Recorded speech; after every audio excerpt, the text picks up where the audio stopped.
Shalom saudara. Shalom. Silakan duduk dalam hadirat Tuhan yang masih berdiri. Oh, masih menikmati hadirat. Saudara bersemangat hari ini? Yang benar. Amennya nih. Amennya cuma 3 orang saudara. Amin. Aduh. Ini kebanyakan makan tempe nih, belum makan gula ya saudara ya. Saya berdoa biar gula dari surga turun ya. Biar kita aktif gitu ya. Orang tuh kalau misalnya nge-gym gitu ya. Ini ada Pak Leo di sini yang suka nge-gym. Orang tuh kalau misalnya suka nge-gym butuh yang namanya karbo, saudara. Untuk apa? Untuk ngasih energi gitu ya. Dan kita juga butuh yang namanya karbo ya dari surga, amin. Jadi saudara itu tadi kayak waktu, saya tadi ketawa sih di atas ya. Waktu kita nyanyi ratakan tanah bergelombang ya. Tiba-tiba tadi Pak Leo tuh naik gitu kan. Dengan muka garangnya kepada anak-anak. Woi nyanyi jangan kayak orang mati mukanya. Saudara kita ini waktu memuji Tuhan, ya puji Tuhan saudara ya. Jangan puji Tuhan, ratakan tanah bergelombang. Waduh saudara, itu kita sedang memuji atau kita sedang berduka saudara. Ya, waktu menyembah sembahlah dia, tapi waktu memuji pujilah dia dengan segenap hati saudara, amin. Puji dia dengan sorak-sorai. Alkitab mengatakan demikian. Pujilah dia dengan ceracap yang berdentang, amin. Pujilah dia dengan sangkakala, dengan apapun juga yang ada dalam hidupmu, puji dia saudara. Ya, jadi jangan sampai kita ini kehilangan esensi pada waktu kita memuji Tuhan. Ya, karena kita keseringan, wah dalam hadirat Tuhan yang kuat. Saudara nggak tahu Tuhan bisa melawat lewat puji-pujian? Hah? Halo? Halo saudara? Jadi please, waktu pujian simpen muka sedihmu saudara ya. Dia yang telah ubah kain kabung kita menjadi tari-tarian. Amin. Dia yang telah mengubahkan, waduh ada satu lagu tuh. Dia yang telah mengubahkan apa? Kuburan, bukan ratapan saudara. Ada satu lagu bagus, saya suka banget lagu itu. Kemarin Pak Leo pengen nyanyiin, gak jadi. Dia Tuhan yang mengubah kuburan menjadi kebun buah-buahan, menjadi taman keintiman. Di mana tempat yang tadinya penuh dengan kematian, tulang belulang seperti yang dikatakan Yeskiel, berbicaralah kepada tulang kering, maka tulang kering itu dihidupkan dan dihembuskan oleh Roh Allah. Ya saudara ya. Jadi please waktu kita menyembah Tuhan, sembah Tuhan dengan benar, waktu memuji Tuhan, pujilah Tuhan dengan benar. Amin. Oke, baik kita buka sama-sama firman Tuhan di dalam, saya berdoa biar ini bisa sampai kepada setiap manusia roh kita dan mengubahkan setiap cara pandang kita dan juga mengubahkan hidup kita. Kita buka di dalam Yesaya 1 ayat 18, saudara. Yesaya 1 ayat 18 boleh ditampilkan.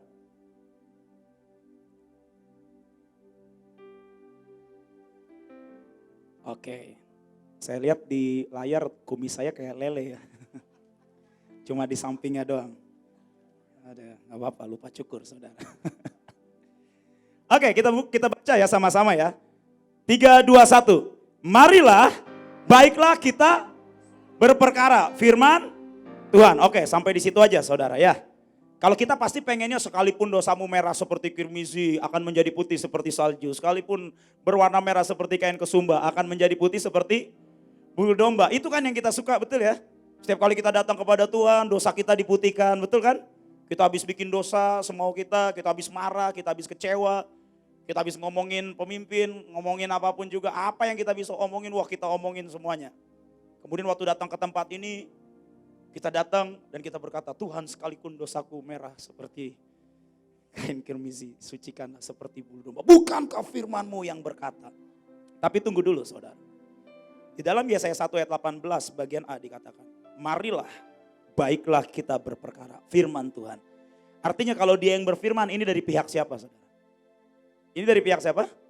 Dari pihak Tuhan. Artinya Tuhan pengen Tuhan ingin berfirman, amin. Tuhan ingin berperkara buat hidup kita saudara. Amin. Gak ada yang amin nih saudara nih, aminnya kurang nih. Tuhan sedang ingin berperkara buat engkau dan saya saudara. Ya.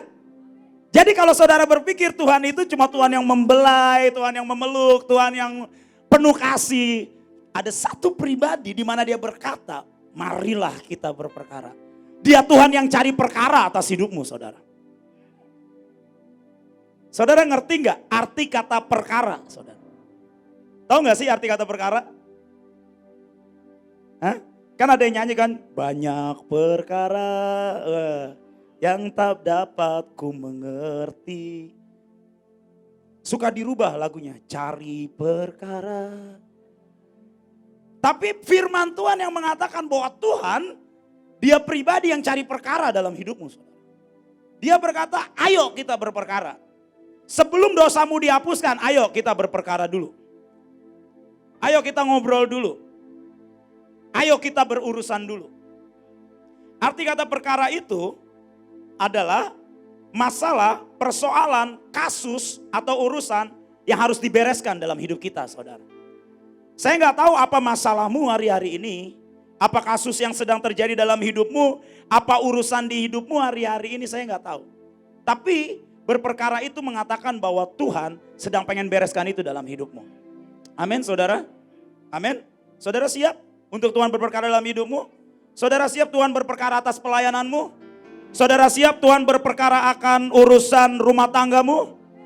Saudara siap Tuhan berperkara urusan anak-anakmu? Tuhan berkata, udah anak-anakmu gak usah diurus, aku yang urus. Siap gak saudara? Seperti Samuel diletakkan. Saudara siap? Wah dahsyat, siap ya saudara ya. Saya takut loh saudara. Artinya apa saudara? Ada sebuah urusan, masalah atau kasus yang harus kita bereskan di hadapan Tuhan. Siapa di sini yang punya anak buah? Yang punya anak buah? Oke. Kalau anak buahmu sedang mengalami yang namanya ngelakuin kesalahan, melakukan perbuatan noda, perbuatan celah, ataupun dalam pekerjaan dia berbuat salah, maka kita akan berperkara nggak dengan mereka? Pasti ya. Pasti ya, di sini ada Bapak Thomas ya. Bapak Thomas ini bosnya percetakan, gitu ya. Kalau misalnya tiba-tiba sehari percetakannya itu yang masuk, misalnya gini kan, yang masuk cetak, yang paling mahal lah 40. Tapi masalah yang masuk laporannya cuma 20. Itu bakal gimana tuh Pak? Bakal ngamuk gak? Ngamuk ya. Ini 20 cuan gua kemana nih? Tapi Tuhan sedang mau berperkara itu seperti itu saudara. Kalau Tuhan ingin berperkara artinya Tuhan melihat sesuatu harus ada yang dibereskan di dalam hidupmu saudara. Saya nggak tahu saudara ini pernah nggak berurusan dengan Tuhan sampai hidup kita ini dibereskan di hadapan Tuhan kembali ke tracknya yang benar. Saya pengen cerita saudara, 9 tahun yang lalu saya memutuskan dalam hidup saya untuk saya berhenti makan babi. Nih, ini ceritanya nggak rohani ini saudara. 9 tahun yang lalu. Kenapa berhenti makan babi? Pak Rolis, ya saya berhenti makan babi karena saya mendengar suara Roh Kudus, ya gitu ya. Nah biar ada rohaninya, tapi benar saya dengar suara Tuhan. Tapi jangan katakan, wah berarti kalau makan babi itu gak rohani dong. Enggak saudara, buat saya. Ya, kalau ditanya sampai sekarang saya masih suka gak sama daging babi? Sangat. Tergoda gak kalau nyium bau samcannya itu dibakar? Itu seperti ukupan, seperti mesbah yang naik saudara. Serius. Teman-teman saya dulu sering banget ngajakin saya pergi ke BPK. BPK itu adalah babi panggang karo. Wah itu gak ada lawan. Itu kacamata, itu kaca muka, kaca mobil lewat. Itu ada salah satu rumah makan namanya babi panggang karo. Ada namanya kidu-kidu saudara. Wah kidu-kidu itu apa? Oke gitulah enak. Dulu hampir setiap hari dalam hidup saya makan babi. Sehingga saya tuh sangat daging babi ya. Aduh. Sehingga saya tuh sangat familiar dengan daging ini saudara.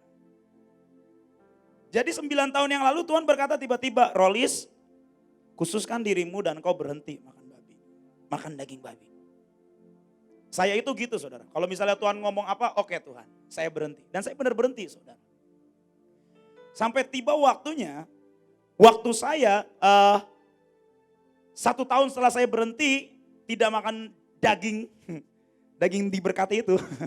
Saya takut kalau ngomong bilang daging terkutuk itu banyak yang haters gitu. Enggak. Daging yang sangat luar biasa itu, tiba-tiba saya baru pulang dari gereja. Diajakin sama salah seorang pemimpin, gembala. Lis, ayo kita makan. Makan apa kak? Makan mie. Bakmi yang ada di Ketapang. Pak Stefanus pasti tahu tuh. Inisialnya WW. Wah itu Hauce, guling-guling itu saudara. Itu waktu ke situ saya nggak tahu, bahkan saya nggak sadar kalau itu adalah daging itu saudara. Saya makan. Dengan nikmatnya, waduh gila enak banget ini. Serasa nggak berdosa, saya makan. Dan begitu saya makan, malam itu saya harus pergi ke Hong Kong. Malam itu hari Minggu. Saya pergi ke Hong Kong sama Pak Leo juga. Malam itu saya harus pergi ke Hong Kong, jam 5 sore, badan saya nggak enak. Panas tinggi banget. Gemeteran, mual-mual. Wah apa nih, pertanda virus? Enggak, itu 9 tahun yang lalu, enggak ada begitu-begitu. Tolak dalam nama Yesus ya. Enggak ada. Saudara. Tapi hari itu saya merinding, waduh. Saya udah mau telepon, enggak enak, tiket udah dibeliin. Akhirnya saya pergi dengan bermodalkan 2 papan paracetamol. Saya bawa tuh paracetamol 2 papan. Saya tetap pergi, di pesawat saya merinding saudara. Akhirnya tiba di Hong Kong, masih belum sembuh, sakit banget. Wah benar-benar drop, lemes, gak bisa berdiri, gak bisa jalan. Sampai akhirnya begitu sampai di penginapan, saya memutuskan untuk saya berdoa. Saya memutuskan untuk saya berperkara sama Tuhan. Waktu saya berdoa, saya minta ampun sama Tuhan. Tuhan ampuni kalau ada kesalahan. Ampuni kalau ada, tapi tolong Tuhan, aku gak mau mati di sini. Rasanya benar udah mau mati saudara. Beneran udah mau mati. Saya bersujud di kamar saya hari itu. Saya berdoa, tiba-tiba roh Tuhan ngomong kayak gini. Kamu tahu, ini yang namanya berperkara saudara. Roh Tuhan datang sama saya dan ngomong kayak gini. Kamu tahu gak apa yang kamu lakukan? Enggak tahu. Tiba-tiba itu seperti flashback. Yang kemarin, ini loh yang kamu lakukan. Perkara makan babi saudara. Bayangin. Wah babinya makanannya beracun dong. Enggak, Pak Leo makan babi yang sama. Di warung yang sama. Dan hari itu saya minta ampun sama Tuhan. Tuhan ampuni Tuhan, sembuhkan aku Tuhan. Ini tapi masalah berperkara sama Tuhan saudara. Dan waktu saya doa sama Tuhan seperti itu. Tuhan cuma ngomong kayak gini. Oke, engkau aku ampuni. Tapi engkau harus menikmati selama engkau berada di sini 5 hari. Kesakitan yang seperti ini. Dan Tuhan cuma ngomong kayak gini. Kamu gak akan mati di sini. Kamu gak akan mati. Tapi kamu harus menikmati apa yang harus engkau nikmati hari ini. Dan hari itu saya deal sama Tuhan. Saya berkata, oke Tuhan, asal engkau yang menjamin Tuhan, aku jalan. Saya deal sama Tuhan hari itu saudara. Dan saya gak mati, buktinya saya ada di sini saudara. Tapi saudara tahu itu 5 hari itu sangat mematikan, deadly saudara. Hari ketiga saya bertemu dengan Ibu Nike di Cina. Beliau bawa-bawa kain. Gak mungkin kita gak bantuin saudara. Wah kalau belanja kain di Cina itu saudara mesti ikut sekali-sekali ya. Kita lihat saudara, seberapa jantan Anda gitu kan. Serius. Itu kain satu gelondongan udah menggigil. Kanike nanya, Lis kamu ngapain pakai jaket? Saya pakai jaket tebel banget saudara. Sampai kamar hotel saya dikerokin sama Bu Nike, gak tahu masih ingat apa enggak. Saya dikerokin, waduh. Sampai pulang saya muntah-muntah saudara, tetap. Tapi ada satu jaminan pada waktu kita berperkara. Waktu itu jaminannya, saya gak akan mati. Tapi saya harus menikmati akibat daripada kesalahan saya. Itu salah satu contoh berperkara dengan Tuhan saudara. Nah saya gak tahu saudara ini sedang berperkara apa dengan Tuhan hari-hari ini. Mungkin kau sedang bergumul dengan dosa. Mungkin kau sedang bergumul dengan tadi yang namanya suka banget ngomongin pemimpin. Tapi kau tetap ada di tempat ini. Harus diberesin saudara. Harus diberesin. Karena ini dari pihak Tuhan yang mengatakan marilah, baiklah kita berperkara. Seperti yang disampaikan oleh Ibu Ruth, oleh Ibu In tentang yang namanya divine dealing. Berperkaralah dengan Tuhan. Berperkaralah dengan kelemahanmu. Berperkaralah dengan urusan uang. Berperkaralah dalam urusan bisnis, dalam urusan pelayanan, dalam urusan apapun juga. Bahkan waktu kita mengalami sakit penyakit, bisa gak kita berperkara dengan Tuhan? Saya hari itu benar-benar rasanya udah mau mati saudara. Buat berdiri pun lutut saya gak sanggup. Tapi hari itu saya dapat sepatah kata, kamu gak akan mati. Tapi kamu harus menikmati ini. Ya udah saya nikmati, ada sebuah jaminan dalam hidup saya. Hari itu saya gak akan mati. Tapi ada sebuah jaminan dari Tuhan yang membuat saya bisa berkata, iya Tuhan aku mau. Nah buat Bapak Ibu Saudara semua yang pelayan Tuhan yang ada di tempat ini. Sudahkah kita berani berperkara dengan Tuhan? Seringkali kita gak berani kok berperkara dengan Tuhan. Pada waktu 6 tahun yang lalu Ibu In itu ngomong sama saya. Dia bilang kayak gini, Rolis, saya mau kamu mimpin pujian. Saya bilang gak mau, Bu. Destiny saya adalah main drum di dalam kandang. Serius. Saya bilang kayak begitu. Ibu kasih mic ke saya ambil mic-nya, begitu udah nyampe sini saya taruh mic-nya, saudara. Saya gak nyanyi. Pemimpin saya hari itu bisa melihat jauh daripada apa yang bisa saya bayangkan dan apa yang bisa saya pikirkan. Sampai 6 tahun dia harus sodorkan ke saya. Bahkan saya ini sampai kesel. Ibu ini gimana sih? Di hati. Di hati saya kesel. Udah tahu, gua kan destiny gue pemain drum. Destiny saya adalah sampai di dalam kekekalan. Wah, selamanya sampai dalam kekekalan. Main drum, wah nanti bareng sama Daud main drum.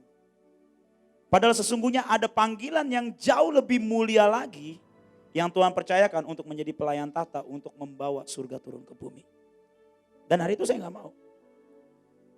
Sampai tiba waktunya 5 tahun yang lalu, kurang lebih 5 atau 4 tahun yang lalu, saya berperkara dengan Tuhan. Dan hari itu saya mulai mengambil. Sampai akhirnya yang seperti yang saya ceritakan di awal tahun yang lalu, saya berperkara lagi dengan Tuhan. Tuhan berkata jangan pernah lepaskan senjatamu. Dan saya berkata oke Tuhan, aku gak akan lepaskan senjataku. Apa sekarang perkara yang sedang kau alami saudara? Saya tahu banyak saudara. Tapi berani gak berurusan? Berani gak berperkara? Mungkin kau punya masalah dalam hal keuangan. Berani gak berperkara dengan Tuhan? Tuhan kau maunya apa? Kalau Tuhan bilang aku mau untung kau kasih 60%. Sebagai per 60-an, bukan per puluhan lagi. Lakukan. Berani gak berperkara? Berani gak berperkara dengan Tuhan? Artinya kalau Tuhan mengajak kita berperkara, ada sebuah masalah, ada sebuah urusan yang tidak beres di dalam hidupmu, dalam hidup saya, yang harus dibereskan. Cek saudara. Apa yang gak beres dalam hidupmu?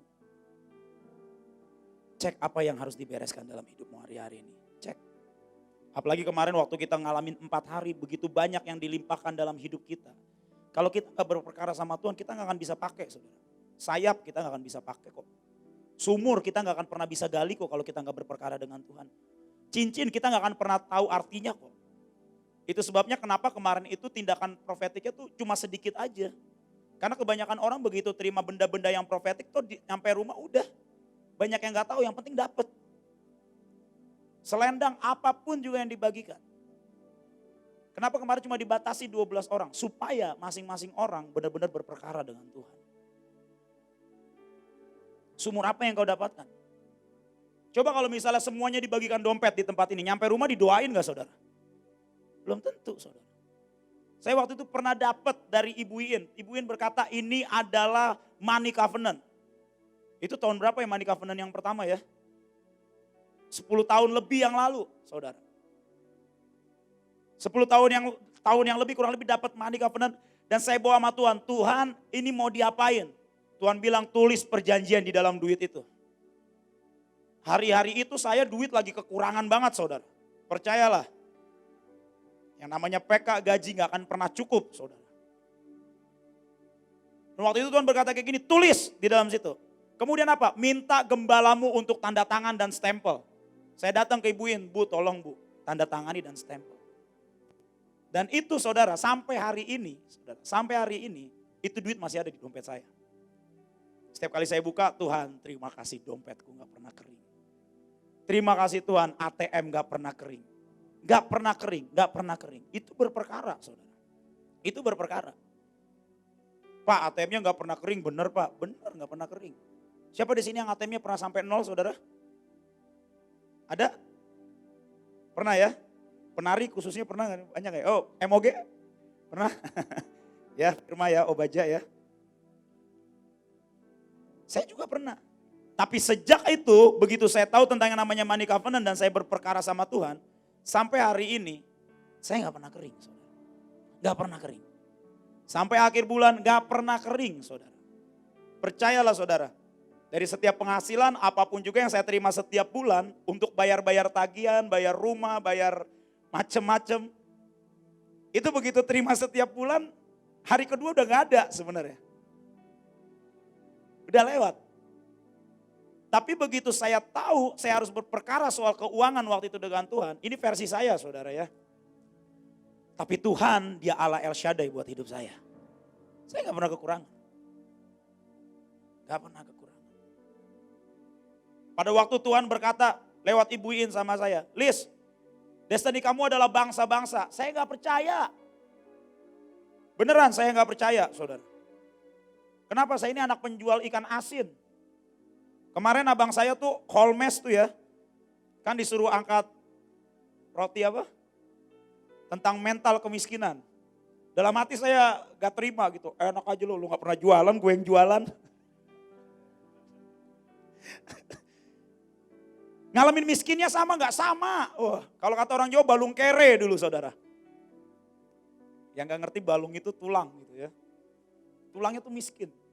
Makanya waktu dia maju ke sini, waduh enak banget lu. Lu yang maju. Lu jualan ikan asin kagak pernah, dagang di pasar gak pernah, dagang koran gak pernah. Di dalam hati saudara ya, ade maklum, ade. Dan waktu Ibu In berkata, destinimu adalah bangsa-bangsa. Waduh, amin Bu, saya ngomong. Di mulut. Tapi di hati, saya gak percaya saudara. Gimana caranya bisa pergi ke bangsa-bangsa. 10 tahun yang lalu Ibu ngomong kayak gitu. 10 tahun yang lalu. Saya gak percaya, saya diajakin pergi ke satu negara. Saya gak berangkat. Gak dapat visa. Karena tidak percaya. Tahun 2010, saya berperkara dengan Tuhan. Dan waktu Tuhan katakan, destinimu adalah bangsa-bangsa. Awalnya saya gak percaya. Sampai Tuhan sendiri bicara. Pada waktu Tuhan bicara kayak gitu, Tuhan, aku gak punya iman kok buat pergi ke bangsa-bangsa. Pergi ke bangsa-bangsa itu mahal. Mahal ya, betul ya? Betul ya? Bener gak mahal? Mahal ya? Saya gak punya iman kok buat pergi ke bangsa-bangsa. Tapi hari itu saya berperkara sama Tuhan. Waktu itu Bahtera itu harus pergi ke London kalau ada yang ingat. Ke UK. Dan banyak sekali visa yang ditolakin saudara. Banyak banget. Itu dulu Bahtera masih sering pergi ke luar negeri. Satu rombongan bersama dengan 6 hamba Tuhan. Dan hari itu Ibu In bilang, Lis kamu harus berangkat. Ya udah saya doa berangkat. Tiba-tiba banyak yang harus dipangkas. Kata Ibu In, kamu doa ya tapi ya. Kamu berangkat apa enggak? Ya udah saya doa dong. Waktu saya doa sama Tuhan, Tuhan aku ini berangkat enggak? Saya dapat mimpi. Di mimpi itu Tuhan katakan kamu harus jaga Indonesia. Besokannya saya ketemu Ibu In. Ibu In nanya, Lis gimana udah doa? Sudah. Terus gimana? Saya jaga Indonesia. Langsung dengan lantang Ibu berkata, gak bisa. Kok gak bisa? Kamu harus berangkat. Loh, kemarin katanya suruh doa dalam hati gitu kan. Suruh doa, tanya Tuhan berangkat apa jaga Indonesia. Saya dapat mimpi disuruh berangkat. Kenapa Bu saya dapat mimpi teman gini? Enggak, pokoknya kamu harus berangkat. Saya dapat mimpi, udah nurut. Pokoknya kamu harus berangkat. Kalau enggak kamu bujuk itu Kanita sampai dia mau berangkat. Kalau dia mau berangkat baru boleh kamu enggak berangkat. Ternyata biangnya di Ibu Joel. Ibu Joel enggak mau berangkat saudara. Tapi saya dapat dari Tuhan. Di situ saya berperkara lagi sama Tuhan. Waktu itu Tuhan cuma ngomong kayak gini. Lakukan apa yang diperintahkan oleh Tuhanmu dengan taat dan setia. Hari itu saya lakukan saudara. Walaupun di hati saya tahu saya ini jaga Indonesia. Saya lakukan. Saya kerjakan. Doa setiap hari 2 kali sehari gak pernah putus untuk mendoakan UK. Doain visa, gak pernah putus. Datang ke embassy seminggu 3 kali. Doling. Dalam nama Yesus keluarin visa. Sampai orang-orang berangkat visanya gak keluar-keluar. Paspornya gak keluar-keluar saudara. Waktu itu para pemimpin ngomong kita harus tetap topang ya Lis. Oke kita topang. Kita topang di green room sehari doa berapa ya 2 atau 3 jam. Setiap hari sampai rombongannya pulang. Sampai rombongannya pulang. Berangkat gak? Yang gak berangkat. Begitu pulang saya disamperin Ibu In. Kamu lulus. Hari ini engkau akan pergi ke seluruh bangsa yang ada di dunia. Saya aminin saudara. Saya aminin hari itu. Dan saya aminin. Amin Bu. Aminnya di situ percaya di mulut, percaya di hati enggak? Percaya di mulut, percaya di hati saudara. Dan detik itu saudara. Bangsa-bangsa beneran terbuka buat saya. Bangsa-bangsa beneran terbuka buat saya. Eh, jadi ini yang namanya berperkara dengan Tuhan. Berani gak kita nih berperkara dengan Tuhan, saudara? Wah tadi kan yang diceritain sama Pak Rolis kan kesaksian yang enak-enak aja. Bukan cuma yang enak-enak, saudara. Tuhan itu kalau pengen berperkara sama kita, itu adalah perkara yang mustahil, saudara. Seringkali. Bukan masalah perkara enak. Kalau saudara nangkapnya ini adalah perkara yang enak, maka kau sedang miss sesuatu, saudara. Wah aku juga mau deh berperkara urusan kayak gitu. Hari itu jantung saya empot-empotan, saudara. Hari itu jantung saya empot-empotan. Kemarin saya diajakin Pak Ferry pergi ke Amerika, saudara. Bulan depan. Empot-empotan gak hati saya? Empot-empotan, saudara, jujur. Pak Ferry itu tiap hari ngomong sama saya, Lis aku udah ngeliat loh ini udah kebuka gini-gini. Amin ya Pak Ferry udah ngeliat. Tapi saya belum lihat gitu. Gimana belum lihat? Detik itu diajak saudara ya. Saya gak mikirin lah masalah lockdown, masalah apa, bodoh amat saya mah. Beneran, serius. Saya gak mikirin masalah itu. Tapi begitu diajak sama beliau ini saya langsung lihat paspor saya kirain paspor saya masih hidup.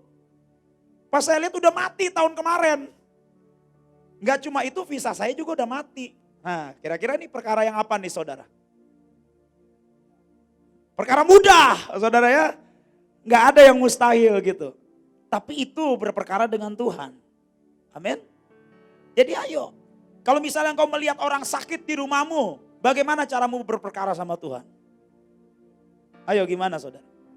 Hari itu waktu baru-baru 2 bulan. Ini isu ini yang sebenarnya saya gak percaya sih yang ini. Gak tahu kenapa. Waktu itu baru 2 bulan orang lagi nyemprot-nyemprot kemudian pemuritan. Tiba-tiba di rumah saya bapak saya sakit. Gejalanya mirip. Demam, batuk, pilek, meriang. Waduh saya tanya bapak saya, Pak bisa nyium gak? Bisa. Waduh ini mengarah-mengarah nih. Saya doain. Waktu saya doain sama Tuhan, Tuhan ini gimana? Saya masuk, saya nyembah Tuhan, saya tanya Tuhan. Tuhan ini gimana? Saya berusaha berperkara sama Tuhan. Tuhan gak ngomong. Beberapa saat kemudian saya doa lagi sama Tuhan. Tuhan ini gimana? Tiba-tiba Tuhan tuh cuma ngomong kayak gini. Beliin paracetamol. Ayo saudara. Beliin paracetamol. Hari itu belum ada zaman, udah ada belum ya Kina ya? Udah ya. Tapi waktu itu Tuhan ngomong, beliin paracetamol. Masa sih paracetamol? Saya udah pengen minta antivirus di klinik. Tapi Tuhan berkata beliin paracetamol. Ya udah, saya beliin paracetamol 1 papan.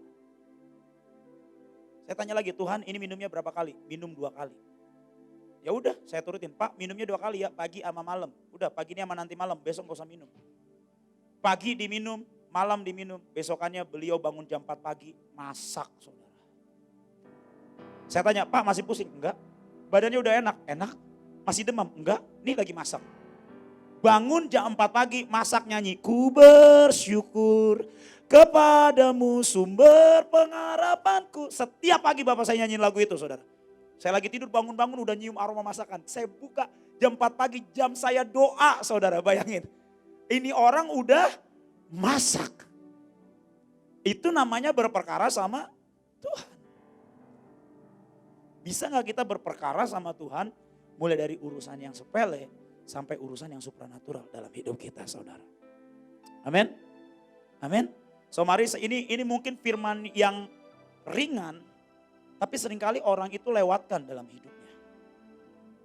Seringkali berperkara sama Tuhan. Saking kita ini udah expert sekali di dalam kerohanian. Saking kita ini udah melayani Tuhan sekian tahun. Kita merasa kita udah tahu segalanya.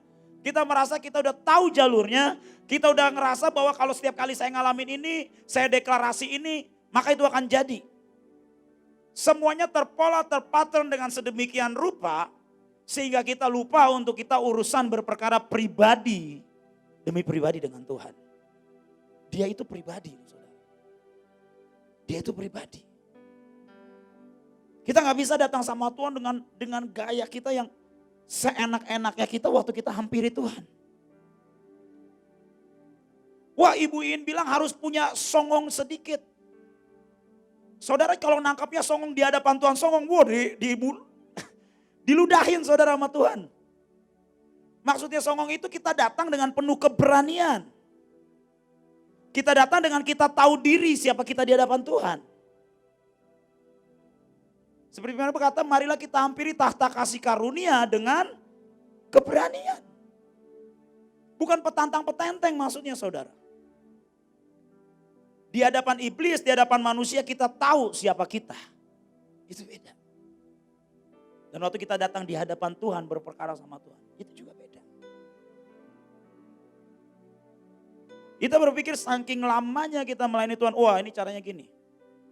Kalau sakit katakan Jehovah Rafa, Jehovah Rafa, Jehovah Rafa, gitu kan. Udah kayak Dora, katakan Jehovah Rafa, Jehovah Rafa, Jehovah Rafa. Kalau di dalam ini kita nggak berperkara dengan Tuhan, itu cuma sekedar jadi perkataan saudara. Yang nggak ada artinya. Tapi kalau misalnya engkau tahu di sini dan kau berkata, Jehovah Rafa, ayo berperkara dengan hidupku. Berperkara dengan Tuhan. Kalau udah perang, oh Jehovah Nisi, Jehovah Nisi, Jehovah Nisi. Panji kemenangan, panji kemenangan, panji kemenangan, panji kemenangan. Kalau kita di dalam ini nggak berperkara dengan Tuhan, kita angkat dengan sembarangan, kita nyanyi dengan sembarangan, nggak akan ada artinya. Sedikit mungkin. Tapi pada waktu kita datang tahu betul, karena Tuhan ingin berperkara dalam hidupmu, maka apa yang dikatakan Tuhan tentang hidupmu hari itu pasti jadi saudara. Satu hal lagi sebelum saya tutup dan saya serahkan kepada hambanya Christian. Dalam berperkara dengan Tuhan, apapun nanti keputusannya yang terjadi di depan, engkau harus ingat itu urusanmu dengan Tuhan saudara. Saya waktu yang kembali ke cerita saya yang pertama, 1 tahun pertama saya udah berperkara sama Tuhan. Dan waktu saya langgar garis itu, ada sebuah konsekuensi yang harus kita terima.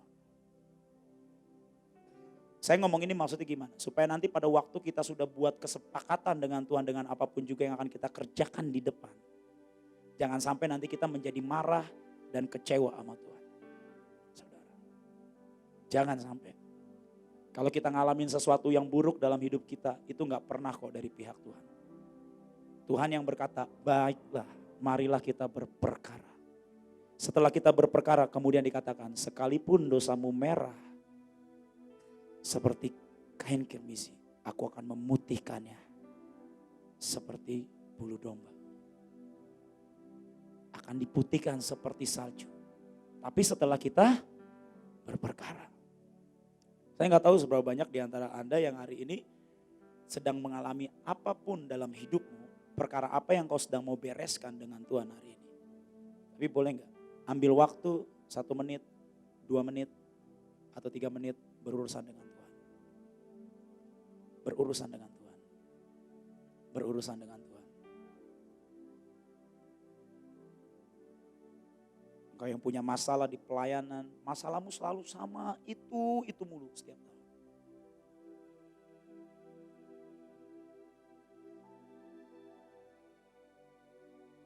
Engkau yang punya masalah dalam perjinahan, itu mulu setiap minggu. Engkau yang punya masalah dalam uang, itu mulu yang kau lakukan. Nyuri. Engkau yang punya masalah dalam waktu. Engkau yang punya masalah dalam sakit penyakit. Datang sama Tuhan saudara. Pribadi lepas pribadi. Hirata syakarata karata.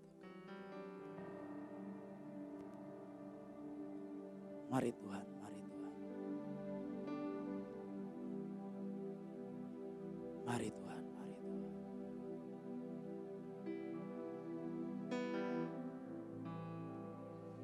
Mari Tuhan, mari Tuhan.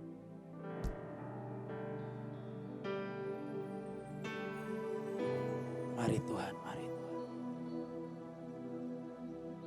Syakarata karata karata. Bereskan Tuhan, bereskan Tuhan, bereskan Tuhan. Sekali lagi ya Tuhan, sekali lagi Tuhan. Pribadi lepas pribadi Tuhan. Semua yang membutuhkan Tuhan. Yang membutuhkan kau bicara Tuhan. Jangan lewatkan Tuhan.